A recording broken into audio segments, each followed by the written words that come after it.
Voici ma tier list des meilleurs leurres pour le brochet. Premièrement, le Balam. Bon, on sait que le Balam, c'est un aimant à brocher. Je l'ai jamais essayé, mais je pense qu'un jour je m'y mettrai. En même temps, c'est un leurre qui coûte tellement cher, donc heureusement qu'il fonctionne. Donc je le mets dans aimant à brocher parce que franchement, c'est hyper efficace. Le Line Trout, je le mettrai dans anti-capot parce que c'est un leurre qui peut être vraiment bien. Après, on prend pas systématiquement du poisson. Et ça dépend aussi vos plans d'eau, etc. Donc je le mets quand même dans anti-capot parce que ça reste quand même un bonbon à brocher. Le chacha bait, pour l'avoir essayé avec mon pote, franchement, c'est vraiment une dinguerie. Ça fait une sorte d'aura dans l'eau, c'est magnifique. Et en plus, on a vraiment une nage lente. L'inconvénient, c'est qu'on va peut-être pas pouvoir l'utiliser toute l'année. Enfin, il va peut-être pas être hyper efficace toute l'année. Je l'ai pas assez essayé pour savoir, donc je vais quand même mettre dans anti-capot parce que ça reste quand même un super leurre. Le chatter, alors là j'ai mis le chatter naze, mais on va prendre le chatter en général. C'est vraiment incroyable pour le brochet, surtout parce qu'on peut mettre des trailers derrière et vraiment faire en sorte de pouvoir l'utiliser dans toutes les conditions et à toute période. Cependant, on n'est pas vraiment axé que sur du brochet, on peut prendre un peu de tout. Donc je vais quand même le mettre dans anti-capot. L'accro, l'accro c'est quand même assez efficace sur le brochet quand ça mord pas, quand c'est pas très actif. Mais c'est pas non plus le leurre auquel on pense quand on veut faire du brochet, donc je vais le mettre quand même dans efficace. Le crankbait. Alors le crankbait, franchement, quand on sait pas comment pêcher, quand on a beaucoup de surface à pêcher, et toute l'année on peut pêcher avec, pour le brochet, c'est vraiment bien, donc je vais le mettre dans anti-capot. Ça m'a déjà sauvé quelques sessions.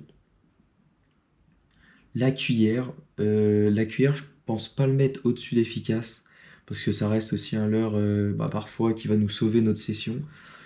Et à part des tout petits brochets, on va pas se mentir, on fait quand même assez rarement des énormes brochets avec des cuillères, ça peut arriver, mais c'est pas quand même, c'est pas systématique, donc je vais le mettre dans efficace. Le drug dancer, franchement, j'ai eu un nombre de touches incroyable avec ce leurre, mais je sais pas si je le mets en anti-capot ou en aimant à brocher, mais je pense que je vais le mettre en aimant à brocher parce que ça peut s'utiliser toute l'année, il suffit en fait de varier les tailles, mettre des un peu plus petits en été et des plus gros leurres en hiver. Et en plus, avec le coloris broché en hiver, le côté territorial des brochets, ça fait un carton. Le finesse. Alors, le finesse, je vais le mettre dans peu efficace. Même si je sais que beaucoup de gens qui pêchent le cendre en linéaire avec des finesses, ils vont quand même parfois tomber sur des brochets. Et peut-être que certains l'auraient mis en efficace. Mais je pense que mon expérience personnelle fait que j'ai vraiment jamais eu de touche avec les finesses. Pourtant, j'ai pas mal pêché aux finesses, surtout en hiver. Donc, ouais, le finesse, je vais mettre un peu efficace. Mais voilà, je pense que ça dépend des gens. Peut-être que certains vont même le mettre en anti-capot.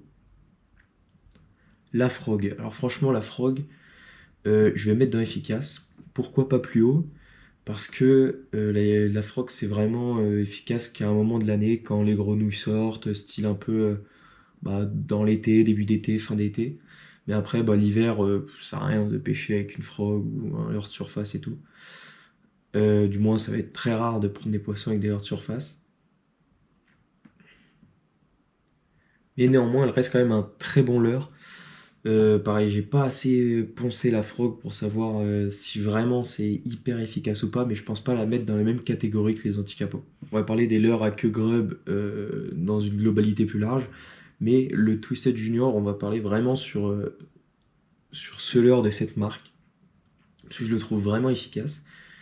Je le mettrais dans anti-capot, parce que vraiment, ce leurre, c'est vraiment très fort. Alors surtout en hiver, j'aime beaucoup cette nage. Donc après le reste de l'année, je sais pas, je l'ai pas assez poncé pour savoir le reste de l'année encore. Mais je trouve quand même que ça mérite sa place en anti-capot.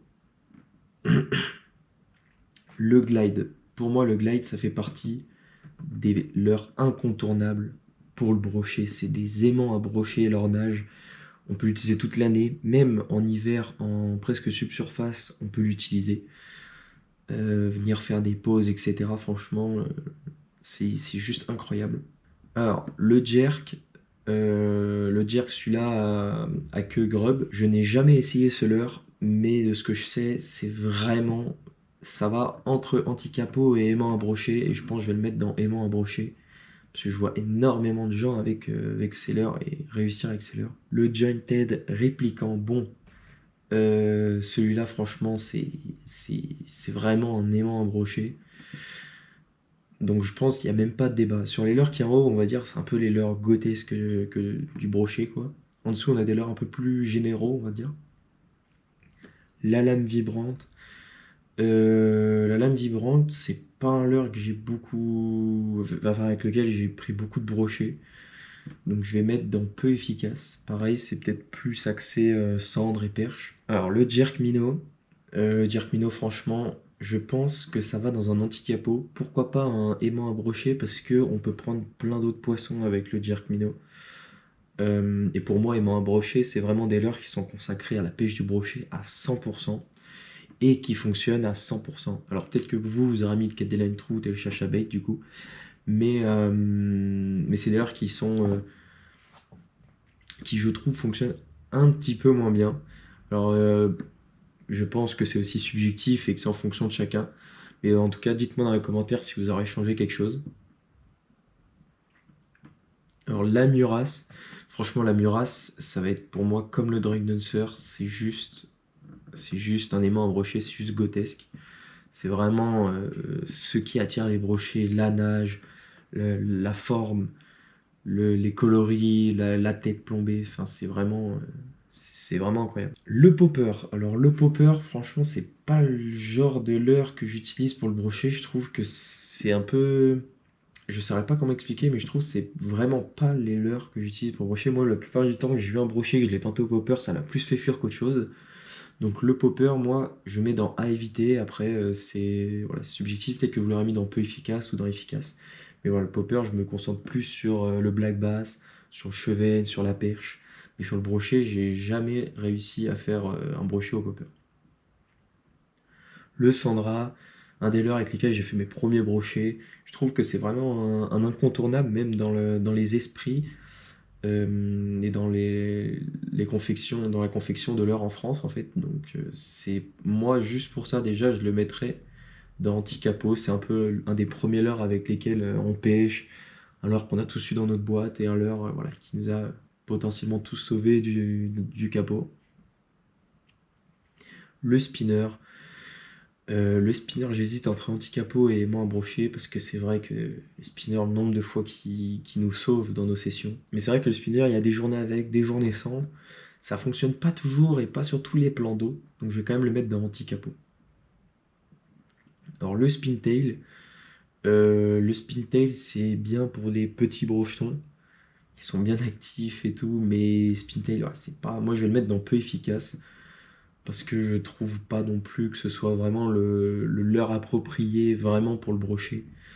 On va avoir vraiment avec les spintails des pêches peut-être plus en linéaire ou plus voilà, pour la perche, des pêches un peu à gratter ou des pêches vraiment pour passer dans les bancs de poissons. Donc voilà, c'est pas du tout le type de leurre que j'utilise pour le brochet.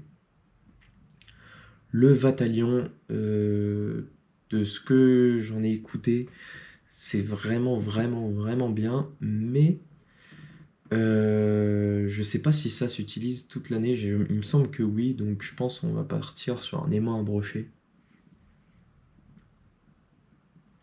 Le Whopper Plopper. Alors certains vont dire que ça rejoint le popper, mais la façon dont ça s'anime, la taille et le bruit que ça fait est différent du popper. Et par contre, j'ai beaucoup plus de réussite sur des Whopper Plopper que sur des poppers. Et je pense que le Whopper Plopper, je vais le mettre dans efficace parce qu'on ne peut pas le mettre en handicapot étant donné que passé l'été, on fera très peu de poissons avec. À la limite en automne, mais voilà, dès que les eaux recommencent à se refroidir, le Whopper Plopper il va perdre de son efficacité. Et enfin, on finit par le classique, le shad. Voilà, le shad.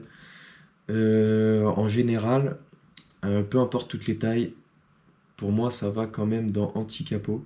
Quoique les brochets parfois sont quand même habitués au shad, à la paddle, mais je pense qu'on peut pas le mettre plus bas que l'anti-capot. C'est un incontournable de la pêche au brochet. Des shads de 15, de 10 à 20 centimètres. C'est vraiment, vraiment un incontournable. Donc voici ma tier list finale pour les meilleurs leurres au brochet. Si t'aurais changé quelque chose, n'hésitez pas à me le dire en commentaire. Et abonnez-vous pour d'autres tier lists.